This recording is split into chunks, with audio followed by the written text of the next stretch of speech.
Thousands upon thousands of dogs, old and young, that are without a home and just as deserving, if not more, than your cliche hybrid Shih Poo dog that costs $3,000. This is my dog Tubby. He's an 8-year-old lab that I rescued when he was 10 weeks old. He's been my best friend, my sidekick, and goes everywhere with me. He's the most loyal dog, loving dog that I've ever had, and I only hope others are as fortunate to have a awesome dog as him. A little bit of background about him is when he was about 5 months old, he was playing hard and got tackled by another dog. A few hours later, he was breathing funny, so I took him to the vet and found that he had a congenital defect with his diaphragm.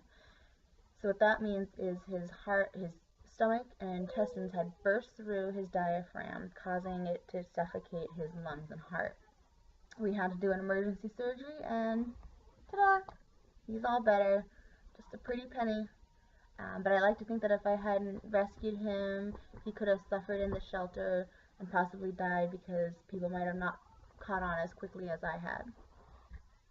I'm here to persuade you that you should rescue dogs from a shelter rather than buying them for a high, pretty penny. In order for me to persuade you that rescue dogs are best, I'm going to be covering 3 points. The first one is their loyalty and love is unconditional and never ending. The second is the money that you do pay for a dog at a shelter does go to treating them for any medical needs and to help the shelter. And then finally, we don't need to be supporting overpopulation, inbreeding, or puppy mills. So first I want to talk to you about the loyalty and love you receive from your dog. It is probably the most rewarding part of having a dog, especially when you've had a hard day.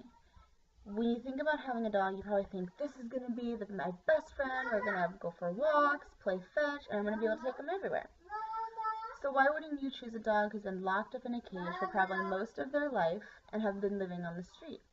Or left by previous owners for some silly reason like we moved, we had kids, or some other irresponsible reason. But this dog has been dreaming of being part of a pack. Dogs are meant to be in a pack and crave the attention and have a desire to be needed and give the attention in return. A good thing to remember that I've always thought about is that you have many friends in your life, and your dog may not be your whole world, but you're theirs. Think about adopting a dog as if you were thinking about adopting a child. The dog, similar to a child, wasn't brought up into the world to live an unhealthy life. It's partially because we as a society haven't done our part to spay or neuter our dogs. So we shouldn't be punishing these dogs, but rather giving them a chance. Similarly, the way you would adopt a child and giving them a second chance. The second part I want to talk to you about is the money factor. Do not waste your money buying a hyper beagle doodle. Often when you go to a shelter to adopt a dog there is a fee.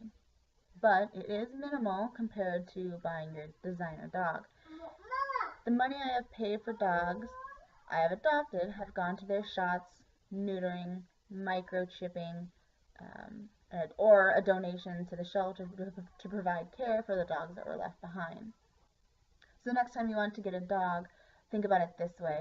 You are saving a life from being lonely or even worth euthanized. And your money is going back to helping others, which is always a good thing you should do. Speaking of doing good things, this brings me to my last reason why you should adopt a dog. We do not need to be overpopulating the world in general, let alone with more dogs. People often want the perfect dog, whether your breed choice is whatever your breed choice is. People will pay thousands of dollars for this dog. But according to the Institute of Canine Biology, it is possible to breed out the imperfections you do not want, but doing this, you take the risk of inbreeding your dogs. But by taking this risk, you can create different health risks for these dogs. In turn, you don't get your ideal dog that you set out to find. So you end up sending it to the Humane Society and creating more dogs for the shelters. The last reason why you should adopt a dog and not support buying a dog from a breeder or a store like PetSmart, Petco, is because one of the most disgusting things out there is a puppy mill. For those who do not know what a puppy mill is, it is a large commercial dog breeding facility where the profits far outweigh the health concerns of the dogs being there to breed for more puppies. By trying to buy your pedigree dog, you could run the risk of supporting a puppy mill. These dogs have been living in small cages, far too small for their size, no room to run, barely enough room to stand, just living there to reproduce over and over and over again with no time to recuperate between litters. So in conclusion, I hope I have opened your eyes to the world of adopting a dog. Everything isn't puppies and rainbows in the world, but you can do your part to ensure you are giving back to the right organization and giving someone another chance at life. Next time you want to get a dog, just think about rescuing a dog, because the satisfaction and happiness I get from knowing that Tubby loves me because I am his human, that gave him a chance at life, is all worth it. And by adopting him, I have more money to buy him greenies. Thank you.